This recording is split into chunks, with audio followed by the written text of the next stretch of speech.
I'll be going over 5 simple principles that you can follow that help me go from this to this. But before we get into that, let's talk about what makes a diet effective for fat loss. The reason why you're losing weight is because you're in a calorie deficit, meaning you're intaking less calories or energy than you're actually burning. There seems to be a new diet that's coming out every day that promises quick fixes and instant results. But even if you lost the weight but gained it all back, did it actually work? Let me know in the comments what situation you would rather be in. For you to lose 50 pounds over the course of 4 months, but you gained it all back, even more this time, or would you rather take a whole entire year to lose the same 50 pounds, but now you get to keep it off for the rest of your life? Conventional wisdom will say a 500 calorie deficit is a good place to start. And that isn't wrong, but I would start off with a much more moderate deficit at 250 calories and really work on switching up the macro ratio of your meal. So what is a macro? Macros are short for macronutrients, and those are just nutrients that your body needs a large amount of. So they would include proteins, carbs, and fats.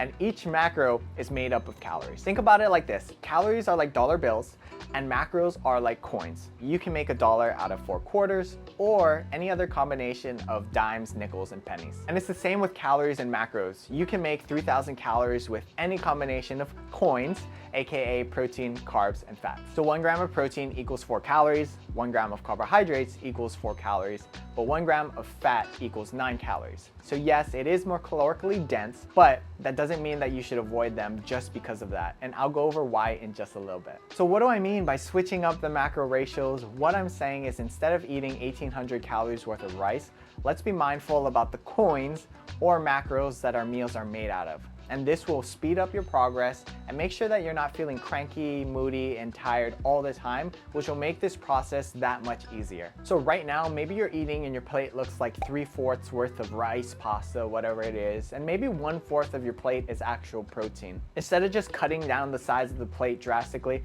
why don't we shift over the macro breakdown of your plate? So maybe that would look like 1/4 of your plate being carbohydrates, 1/4 to even half the plate of protein, and 1/4 of your plate being veggies. Now, if you're wondering how this makes it easier for you to stick to your plan and make this much more enjoyable, I'm gonna break down each macro individually really quickly. And if you have any questions outside of that, drop them down in the comments and let's talk about them. But let's talk about protein. Protein is like that friend that's always there for you, to support you and to help you get through hard times. Everything in our body is made up of proteins, but one of the biggest upsides of eating your protein is to build and maintain muscle, which is key to long-term weight loss and health. It also keeps you full and satisfied a lot longer, which means no more feeling like you're starved an hour after you just ate.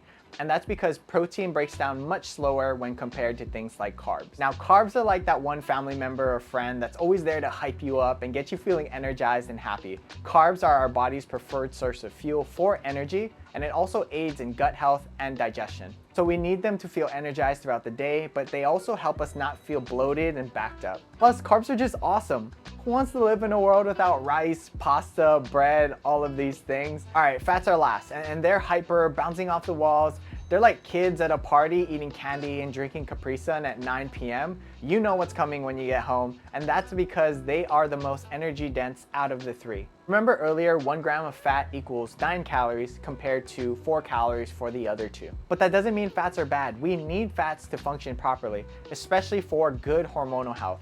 Specifically our sex hormones. So those are things like testosterone, estrogen, progesterone, pregnenolone, all of these different ones. And they also play a huge role in nutrient absorption, satiety, and brain and nerve function. Brain fact, 60 to 70% of your brain is made up of fat. The other part is mostly water. So remember, stay hydrated to help with that brain fog. All right, now that we got that out of the way, grab your pen, grab your pencil, get your notes app ready. Let's go over 5 principles to help you lose fat, but more importantly, keep it off forever. Number 1 is don't slash your calories so aggressively. This is a very common situation, and maybe you've been through it yourself.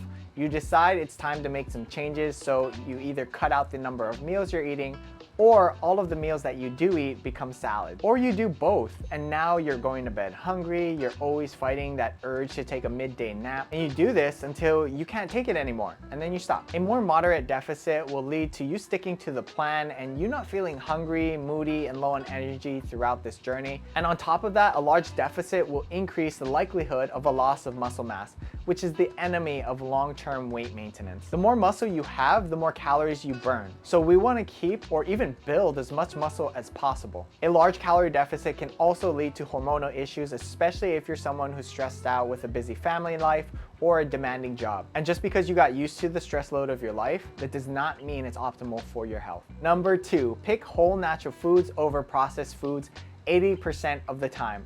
Now, if you told me, Roy, I only have the bandwidth to focus on one thing from this video, this would be it. Now, you've probably heard this advice before, but what does that actually look like? This is assuming you're eating 3 meals a day, but if we're looking at the entire week, at the end of the week, you will have 21 meals.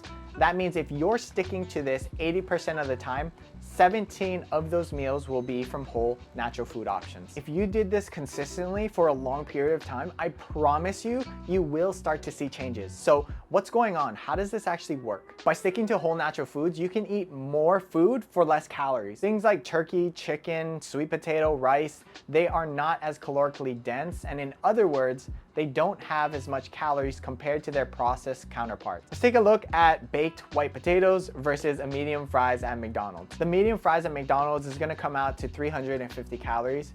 You can eat 2 whole medium baked potatoes for less calories, and that's gonna come out to 322 calories. And because you can eat so much more volume of food, whole natural foods are just more satiating, meaning they keep you full and satisfied a lot longer, which is the key when trying to diet down in a deficit. Now, you could eat all of your calories from Doritos, but you'll be hungry all the time, you'll feel like garbage, and you'll probably give up after a day or 2. Number 3, reduce or eliminate liquid calories. And yes, alcohol is included in this. I've had multiple clients come to me feeling super frustrated because no matter what they did with their diet, they couldn't figure out why the weight was not coming off. And when we took a closer look at what they were actually doing, we typically find out that they're drinking 1 to 2 sodas or juices, or it's that mocha frappuccino that they're getting before their 12-hour shift to help them get through it.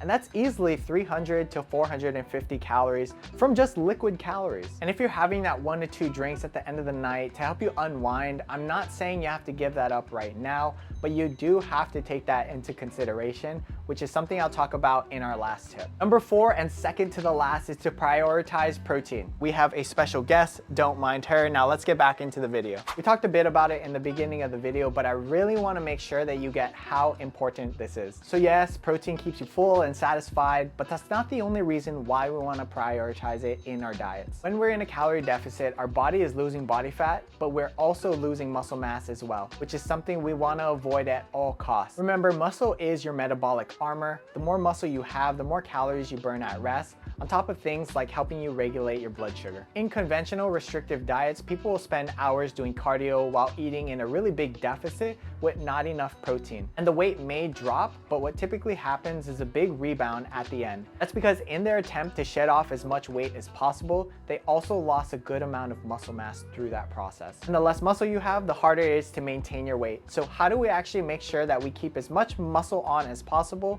in a calorie deficit? Number 1 is to eat enough protein. 0.8 to 1 gram of protein per pound of lean body mass is a really good target to hit.